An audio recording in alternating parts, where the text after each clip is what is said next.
joining me today. We are going to be talking about my top 5 English novels. Okay, so I saw Shelley at Swearingen and Gemma at Gemma Books do this recently, and I'll put the original one down in the description box below, but that's who I saw do this, and I wanted to join in. I love English classic literature, and so I don't think that most of these will be a surprise to anybody, although there are 2 of them that I haven't seen anybody mention these 2 authors yet. But like I said, I've only seen 2 of them. So I just want to go over these with you and talk about some books that I love. Okay, so the first one that I want to talk about, and that is Charles Dickens, Nicholas Nickleby. And I adore this book. So it's typical Dickens in the fact that it's probably slightly dark. It has orphans, it has bad guys, it has, good overcoming evil, all of that kind of thing in this book. But this one does it a little differently, at least in my opinion, than a lot of his other novels. If you don't know anything about it, it is about a set of brothers, one who marries and has a family and lives in the countryside and is just a wonderful, wonderful father. And then the other one stays in the city, and money is his big thing, kind of like Ebeneezer Scrooge. And it is just about how the children of the good brother look to the not so good brother for help, and just kind of the way the story unfolds from there. It's some of Dickens' best writing, in my opinion. I just love it. So, and then from a big chunker to a little tiny one, this is Persuasion by Jane Austen. And this is my favorite Austen novel. And I don't think it gets much love, honestly. It was published after her death, and it is probably the most adult of any of her novels. And it also has the most true human character to me in her heroine in this novel. It's a beautiful, beautiful, true love story, and her writing in this is just immaculate. I love this one.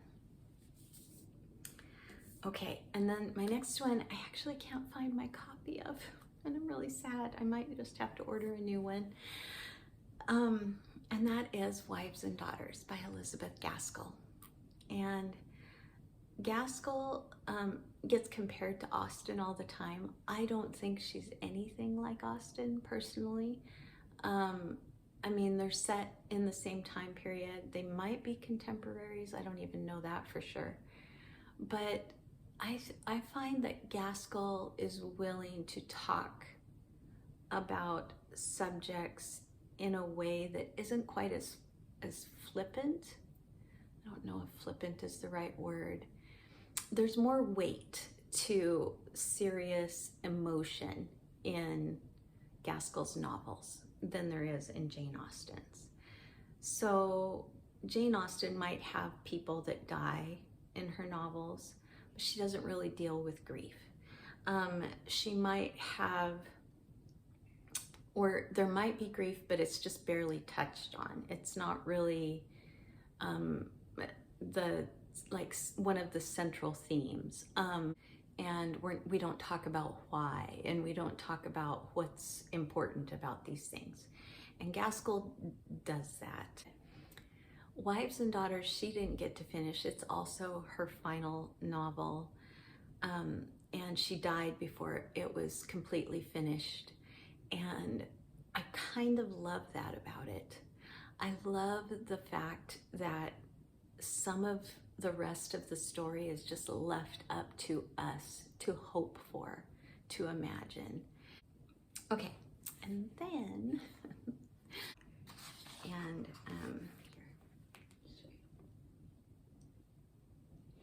so this particular one, you can tell, was published in 1943. This was originally published, I want to say in the early 1800s, mid 1800s it looks like. And this is by Charlotte Bronte, and I love this copy. I was given this as a gift many, many years ago. In a book exchange with people that I have never met. Tess, if you're watching, I still love it. I still pull it out. I still read it. It's got these beautiful, beautiful, like scratch drawings in it. I don't know what those are called, but anyway, it's just lovely. And I have 5, 6 copies of Jane Eyre. It is probably my all-time favorite English novel. And then the last one that I want to talk about is the Book of Ebenezer, LePage. And that is by, I don't have a copy of it either. I will put a picture up.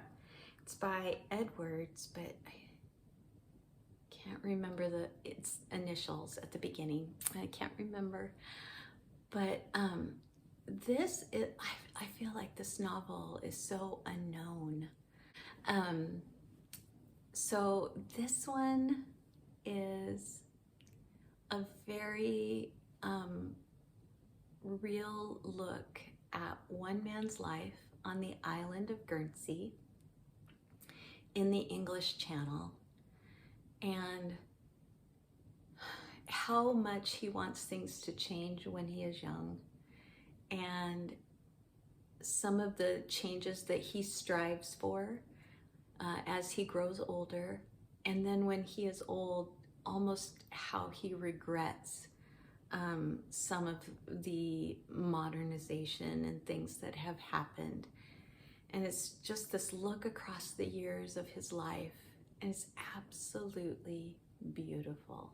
I love this story. So, yeah, the Book of Ebenezer, LePage. If you guys have never read it, I highly encourage you to do it. But I could have put The Hobbit in here. I could have put, you know, I have others that I have multiple copies of because they're dear to my heart. But when I was thinking about what, you know, narrowing it down to just 5,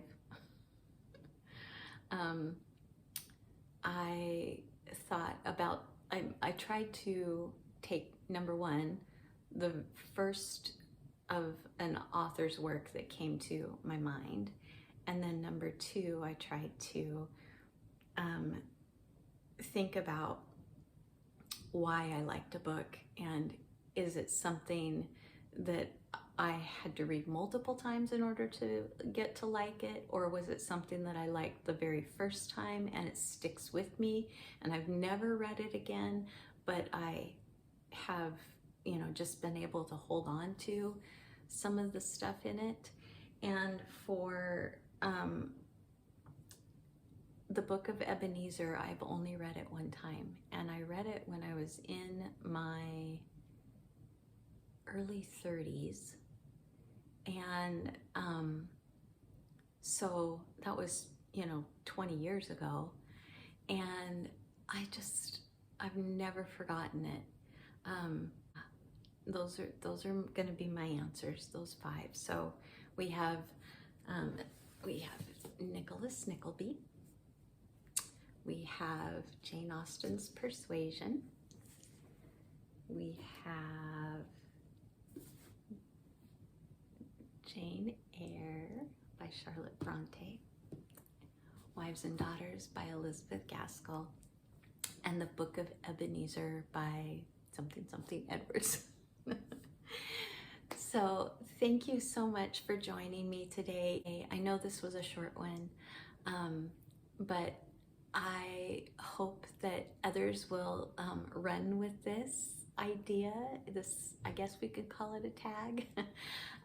And if you do this video, please let me know. I would really love to see your answers to these. And if you don't want to do the video and you just want to tell me down below, that's great too.